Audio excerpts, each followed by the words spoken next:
वो दिन था 6 जुलाई 2017 का। ये घटना है कानपुर की। पुलिस स्टेशन में एक फोन कॉल आता है। फोन में बताया जाता है मेरी लड़की शादी मंजिल से गिरी है, मुझे उसकी लाश मिली है। ये घटना घटित हुई है प्रेम प्रकाश कॉलोनी में। ये फोन किया था पदम अग्रवाल ने, जो कि कागज व्यापारी थे। अब ये खबर मिलते ही थाने में पुलिस स्टेशन की से कई सारी गाड़ियां उस कॉलोनी में पहुंच जाती है, जिसमें आईजी मोहित अग्रवाल, वहीं एसपी आनंद देव तिवारी भी थे।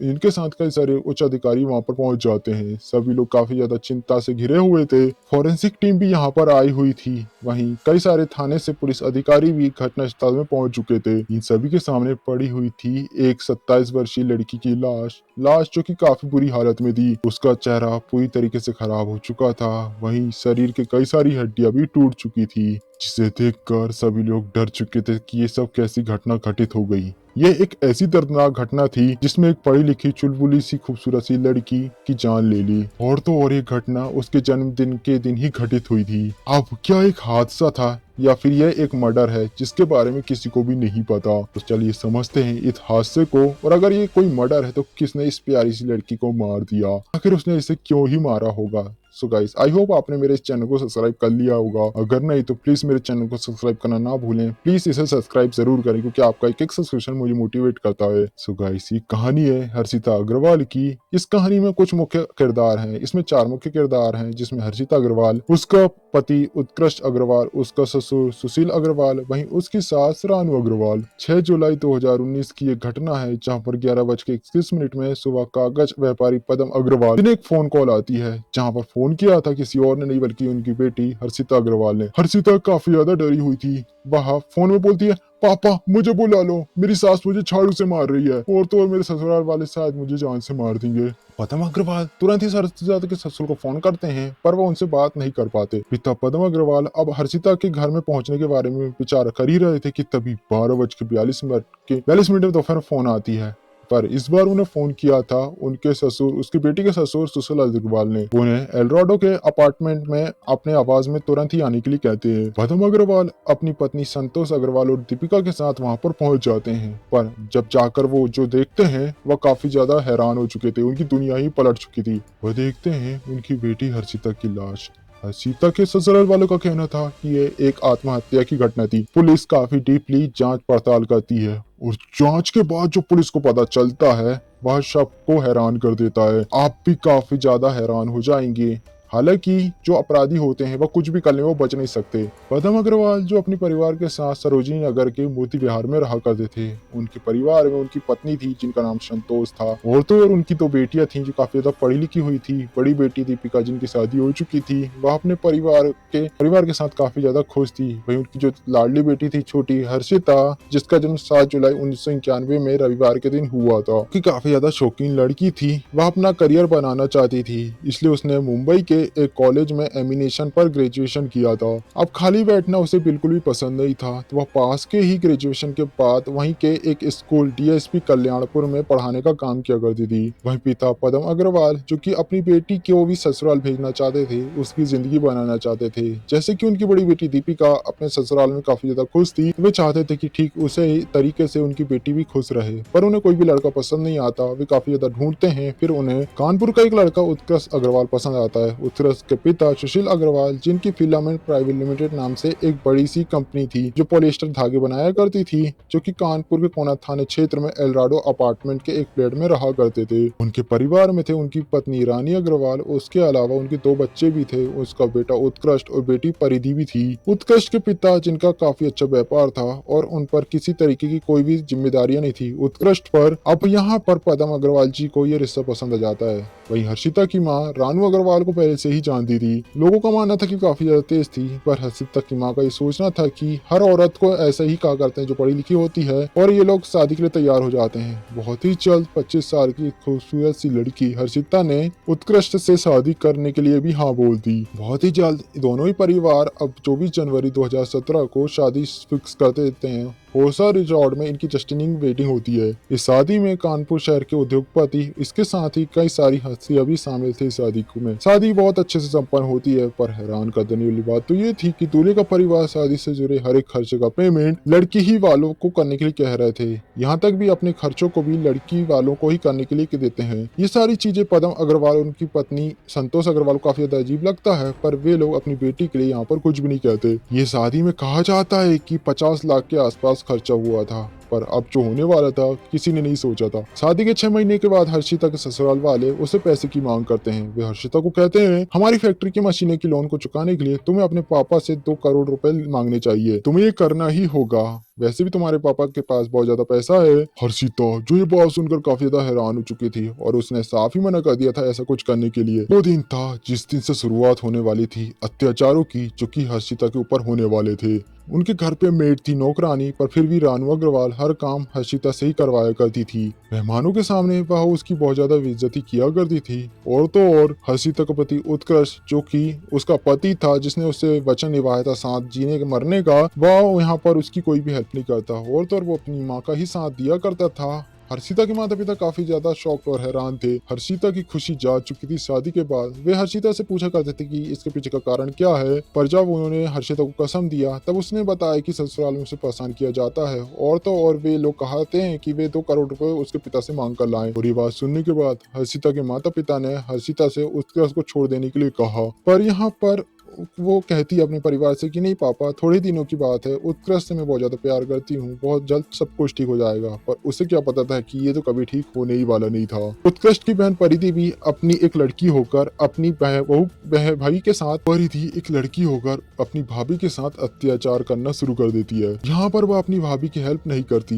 यहाँ पर हालात इतना ज्यादा बिगड़ जाते हैं कि रानू अग्रवाल हर्षिता पर अब हाथ उठाना शुरू कर देती है। हर्षिता जो भोली भाली थी वह कुछ भी नहीं कहती, सब सहती रहती थी और यही शायद बहुत ज्यादा गलत था। हर्षिता जिसकी सेहत गिरने लगी थी, उसके माता पिता उससे पूछते हैं उसकी हालत खराब होने का, तो वह यहाँ पर उन्हें सब कुछ बता देती है। हर्षिता के माता पिता उसे वापस अपने घर ला लेते हैं और हर्षिता को उत्कृष्ट को छोड़ देने के लिए कह देते हैं। पर थोड़े दिन बाद उसका पति उत्कृष्ट जो हर्षिता को लेने के लिए चला जाता है, वह हर्षिता और उसके घर वालों से ये वादा करता है कि अब दोबारा हर्षिता के साथ ऐसा कुछ नहीं होगा। हर्षिता जो अपनी पति से प्यार किया करती थी, वह वापस जाने के लिए तैयार हो जाती है। वह ससुराल वापस लौट आती है।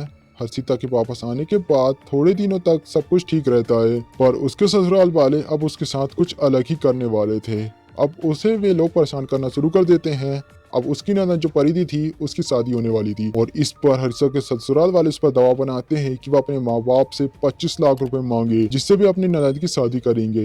हर्षिता अपने घर वालों को कुछ भी नहीं बताती, पर वह चुप रहना शुरू कर देती है और ये सब देखकर उसकी माँ संतोष उसे वापस से अपनी कसम देती है सब कुछ बताने के लिए। और हर्षिता अपनी माँ को 25 लाख वाली बात बताती है। वो उसे कहती है कि वह किसी भी हाल में ये पैसे उन्हें नहीं देगी। फिर आ जाता है 8 मार्च 2019 का दिन, जहाँ पर परिधि की शादी हो जाती है। अब क्योंकि उन्हें हर्षिता के परिवार से पैसे नहीं मिले हुए थे, हर्षिता की साथ रानू अग्रवाल हर्षिता को अब बहुत बुरी तरीके से ट्रीट करती है। यहाँ तक कि उन्होंने हर्षिता से कहा, मैं हम नौकरानी को 8,000 रुपए देते हैं काम करने के लिए, पर तू यहाँ पर रानी की तरह बिस्तर पे लेटी रहती है, तुझे यहाँ पर रहने तो काम करना होगा। हर्षिता जिसने बचपन से ही ऐशो आराम पे रहा था, वह हमेशा ही अपने घर में रहा करती थी अच्छे से, पर अब ससुराल में उसे नौकरानी की तरह जीना पड़ रहा है। उसे घर के ऐसे छोटे मोटे काम जो कि नौकर चाकर नहीं किया करते थे, जबरदस्ती उससे करवाया जाया करता था। और तो और उसकी सास आए दिन अब उसे पीटना शुरू कर देती है। यहाँ तक कि वह हर्षिता को अपने खर्चों के लिए पैसे नहीं दिया करती थी। हर्षिता के पिता अपनी बेटी को ये सब हालत देखकर काफी ज्यादा दुखी थे। वे उसे देनी की टेंशन से बचाने के लिए और खुशी पूर्ण जीवन बिताने के लिए वे लोग उसे यूएसए ले जाने के लिए तैयार करते हैं। वे लोग अपने बेटियों को दामादों के साथ यूएसए घूमने के लिए भेजते हैं और उनके साथ में खुद भी जाते हैं। उन्हें लग रहा था कि शायद उनकी बेटी का जीवन इससे बदल जाएगा। 15 जून के दिन वे लोग वापस से अपने इंडिया लौट आते हैं। हर्षिता कुछ दिनों तक उन्हें कुछ भी नहीं बताती, कोई शिकायत नहीं करती थी। वह हमेशा अपने परिवार को परेशान करना नहीं चाहती थी और वह अपनी प्रॉब्लम्स को सहन करने की सोचती है ताकि वह अपने परिवार को परेशान न करे। 7 जुलाई जिस दिन हर्षिता का जन्मदिन था, हर्षिता के घर वालों ने हर्षिता के लिए एक सरप्राइज बर्थडे प्लान किया था और लोगों को भी इन्विटेशन भेज दिया था इसके लिए। पर उसके जन्मदिन के ठीक एक दिन पहले 6 जुलाई 2019 को 11:21 में सुबह हर्षिता ने अपने पिता को फोन किया। वो उसे कहती कि वो उसे अपने घर ला ले, उनसे रिक्वेस्ट करती है। वो अपने पापा से कहती है, पापा प्लीज मुझे यहाँ से ले चलो, मेरी सास मुझे झाड़ू से मार रही है, मेरे ससुराल वाले मुझे मारने की कोशिश कर रहे हैं। और वे काफी ज्यादा डरी हुई थी। उसके पिता अब चिंता में आ जाते हैं। वे तुरंत ही उसके ससुर से बात करने की कोशिश करते हैं, लेकिन वे लोग उससे बात नहीं कर पाते। पिता पदम अग्रवाल जो कि उसके घर में जाने की सोच रहे होते कि तभी 12:42 दोपहर उनके पिता के पास एक बार फिर से फोन आती है, पर इस बार उनकी बेटी ने उन्हें फोन नहीं किया था, बल्कि उनके ससुर सुशील अग्रवाल ने उन्हें फोन किया था। उन्होंने उसे एल्डोराडो के अपार्टमेंट में तुरंत आने के लिए कहा। वे अपनी पत्नी और बड़ी बेटी दीपिका को लेकर वहां पर पहुंच जाते हैं, और जो उन्होंने देखा वे काफी ज्यादा हैरान थे, क्योंकि हर्षिता जिसकी बॉडी बिल्डिंग के किनारे पड़ी हुई थी, उनकी प्यारी सी बेटी अब इस दुनिया में नहीं रही। उसे 7वीं मंजिल से उसके अपार्टमेंट की खिड़की से शायद किसी ने बाहर फेंक दिया। उसने शायद सुसाइड कर ली। अब हर्षिता के सास ससुर जो कि उत्कृष्ट, वे सबके पास खड़े हुए थे। वे पदम अग्रवाल के पास जाते हैं और उन्हें बोलते हैं हर्षिता ने सुसाइड कर लिया। वह 7वीं मंजिल से कूद गई, और ये बात जानकर पदम अग्रवाल गुस्से से चिल्लाते हैं, मेरी बेटी हर्षिता जो कूदी नहीं है, बल्कि तुम लोगों ने उसे मार डाला। मैं तुम लोगों को कभी भी नहीं छोड़ूंगा, किसी भी हालत में अब तुम्हें मैं जेल ही भेजूंगा। वे इस बारे में पुलिस को सारी घटना की सूचना देते हैं, और परिवार और सभी संबंधियों इस घटना के बारे में उन्हें बताते हैं। संतोष जो कि अपनी बेटी के शव को देखकर वहीं पर बेहोश हो चुके थे। दीपिका जैसे तैसे अपने माता पिता को संभालती है, उसने अपनी बहन को खो दिया था। अब पुलिस अधिकारी भी यहाँ पर आ चुके थे, जिसमें आईजी मोहिदी अग्रवाल और आनंद तिवारी भी यहाँ पर पहुंच जाते हैं। सारे पुलिस अधिकारी काफी ज्यादा हैरान और चिंतित थे। फॉरेंसिक टीम भी यहाँ पर आ चुकी थी, और कई सारे पुलिस अधिकारी भी यहाँ पर पहुंच चुके थे। पुलिस अधिकारियों ने फ्लैट के किचन से बराबर वाली खिड़की की जांच पड़ताल करी, जहां से कहा जा रहा था कि हर्षिता गिरी थी या फिर शायद उसे फेंका गया। अब सब कुछ चेक करने के बाद पुलिस अधिकारियों ने हर्षिता के शव को पोस्टमार्टम के लिए लाला लाजपत राय चिकित्सालय भेज दिया। घटना स्थल पर हर्षिता का पति उत्कृष्ट और उसके माता पिता भी मौजूद थे। पुलिस अधिकारियों ने सबसे पहले हर्षिता के पति उत्कृष्ट से पूछताछ करना शुरू कर दिया, जहाँ पर वो उसे बताता है कि वह हर्षिता से बहुत ज्यादा प्यार किया करता था। वो यहाँ पर उन्हें ये नहीं बता सकता कि कितना वह उसे प्यार करता है, उसके पास सबूत नहीं है, पर उसके जाने के बाद उसकी जिंदगी बर्बाद हो गई। शादी के बाद वह अपनी पत्नी से बहुत प्यार किया करता था, यहाँ तक कि वह चाहता था कि वो उसका फोटोग्राफ का बिजनेस शुरू करेगा। वो उसे कोई रोक टोक नहीं किया करता था। 28 मई से 16 मई के बीच हम अमेरिका में थे, जहाँ पर हम लोग कई सारे सपने देखे थे हमने हमारे फ्यूचर को लेकर, पर मुझे क्या पता था कि वह मुझे छोड़कर चली जाएगी। घटना वाले दिन में और पापा जो फैक्ट्री पर थे, मम्मी हमें फोन कॉल करती हैं। वो उन्हें बताती कि हर्षिता जो कि आत्महत्या नहीं कर सकती, वह खिड़की से कैसे नीचे गिर गई मुझे कुछ नहीं पता। हर्षिता के ससुर सुशील कुमार अग्रवाल पुलिस अधिकारियों को बताते हैं कि दरअसल जिस समय वे घर से निकले थे उस समय सब कुछ ठीक था। दोपहर के 12:30 बजे के आसपास पत्नी रानू उन्हें कॉल करके बताती है कि बहू हर्षिता जो कि अपार्टमेंट की खिड़की से कूद गई है। ये बात जानकर वे हर्षिता को पिता को कॉल करते हैं और तुरंत ही घर आने के लिए कहते हैं। वहीं बेटे उत्कृष्ट को साथ में लेकर वे घर की तरफ लौट आते हैं, और जब वे घर लौटते हैं वे देखते हैं हर्षिता के शव को, जो कि नीचे पड़ा हुआ था। हर्षिता के साथ रानू अग्रवाल उसकी सासू से बताती कि सुबह 9 बजे के आसपास उत्कृष्ट जो कि अपने पापा के साथ फैक्ट्री चला गया। थोड़ी देर बाद नौकरानी शकुंतला उनके घर में पहुंचती है, जहां पर हर्षिता घर की सफाई कर रही थी। अब क्योंकि उन्हें कुरियर करना था, वह कुरियर का पैकेट लेकर फ्लैश के दरवाजे के पास पहुंचती है। नौकरानी जोर से चिल्लाती है। इसे सुनकर वह भागते हुए वहां पर पहुंचती है, जहां पर वो उसे देखती कि दरअसल नौकरानी हर्षिता को पकड़कर ऊपर खींचने की कोशिश कर रही थी, पर वह उसे बचा नहीं पाई। और जब उन्होंने नीचे जाकर देखा तो उन्हें देखा था कि हर्षिता की यहाँ पर मौत हो चुकी थी। ऐसा लग रहा था कि शायद हर्षिता का पैर फिसल गया खिड़की की सफा करते समय, और इस बारे में उन्होंने उसके पति को भी बताया। परिवार का बयान लेने के बाद पुलिस यानी कि यहाँ पर उसकी सास का कहना था कि हर्षिता जो कि विंडो को साफ करते हुए शायद नीचे गिर गई। ये हर्षिता की माँ का कहना था, जो कि उसकी सास थी। इसके बाद पुलिस अग्रवाल फैमिली में काम करने वाली शकुंतला से पूछताछ करते हैं, जो कि घटना के समय वहीं पर थी। यही कारण था कि पुलिश उसका बयान लेती है, और जो कि वह पुलिस को बताती है वह सब कुछ हैरान कर देती है। तो पता चलता है कि रानू अग्रवाल यहाँ पर झूठ बोल रही थी, जो उसे बताती कि दरअसल सुबह 9:30 बजे जब शकुंतला फ्लैट में पहुंची थी, उस समय हर्षिता का पति उत्कृष्ट अग्रवाल और ससुर सुशील अग्रवाल फैक्ट्री जा चुके थे। वहाँ पर सिर्फ हर्षिता और रानू अग्रवाल ही फ्लैट में बचे हुए थे, और शायद इन दोनों के बीच किसी बात को लेकर बहस चल रही थी, जहाँ जहाँ पर रानू अग्रवाल हर्षिता पर चिल्लाती है। वो उसे कहती है नौकरानी को हटा दिए जाते हैं और तुम घर पर पड़ी रहती हो, तुम्हें घर के काम करना चाहिए। अब गुस्से में आकर हर्षिता भी उन्हें जवाब देती है और इस सिचुएशन को देखते हुए शकुंतला हर्षिता को समझाती है और कमरे में ले जाती है कि तभी रानू अग्रवाल वहाँ पर पहुंच जाती है, जो कि हर्षिता को चप्पल और झाड़ू से मारना शुरू कर देती है, यहाँ तक कि वह उसे घर से बाहर नहीं जाने देती। इसके बाद वह काम करने चली जाती है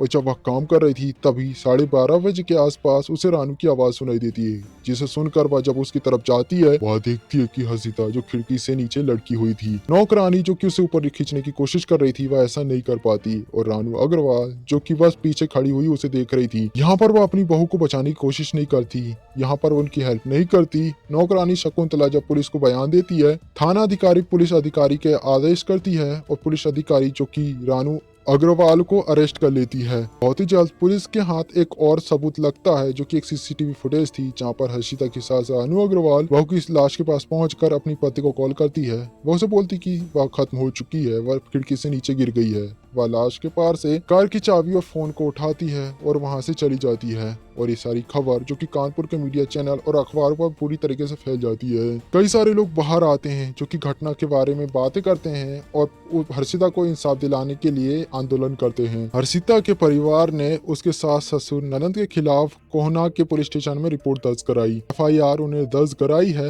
वहीं बाद में उसकी ननद परिधि और नंदिनी का FIR रिपोर्ट से उनका नाम हटा दिया गया। हर्षिता के पति, ससुर और सास को जेल भेज दिया गया। दहेज हत्या के आरोप में मामला दर्ज करके पुलिस अब अपराधियों के खिलाफ कई सारे सबूत को इकट्ठा कर रही है, ताकि बहुत ही जल्द उन्हें सजा दी जाए। वहीं कोई भी उन्हें बचा ना पाए, कोई भी वकील या कोर्ट। अब सारे आरोपी जेल पे हैं और उन पर मुकदमा जारी है। तो गाइस, क्या सोचना है आपके इस बारे में? हर्षिता के इस हत्यारों को क्या सजा मिलना चाहिए? क्या वे लोग इस सजा से बच जाएंगे या उन्हें सजा जरूर दे पाएगी कानून? क्या सोचना है आपका इस बारे में? कमेंट बॉक्स में जरूर बताइएगा। तो गाइस, ये थी आज की कहानी, जहां पर आपको मैंने बताया ये कहानी को, और ये कहानी से आई होप आपको सीखने को जरूर मिला होगा, जिससे आप अपनी लाइफ में जरूर सतर्क रह पाएंगे। सो गाइस, ये थी अब तक की कहानी हर्षिता के बारे में, हर्षिता अग्रवाल की, जो कि काफी ज्यादा दर्दनाक थी। तो गाइस, आई होप आपको ये कहानी पसंद आई हो। तो गाइस, वीडियो अच्छा लगा प्लीज वीडियो को लाइक, चैनल को सब्सक्राइब करना ना भूलें। मिलते हैं इसी तरीके की किसी अगली क्राइम घटना के साथ, जहां पर आपको बहुत कुछ सीखने को मिलेगा और आप अपने जीवन में सतर्क रहेंगे। सो गाइस, मिलते हैं नेक्स्ट वीडियो में, तब तक के लिए बाय।